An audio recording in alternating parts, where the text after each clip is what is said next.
How to access photos in iCloud Photo Library?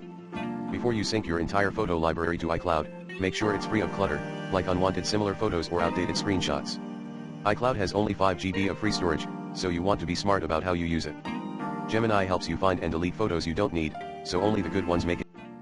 Here are the steps you need to follow. On your iPhone or iPad, go to Settings and tap on your name at the top. Go to iCloud and then tap on Photos, it should be the top option. Switch iCloud Photos on, or iCloud Photo Library in older iOS versions. Open the Photos app and select Library to see your photos.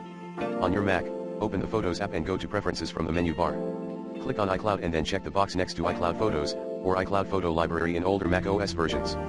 Your photos will sync across your devices with iCloud. You can also access and view your iCloud photos on the web by going to www.icloud.com and logging in with your Apple ID.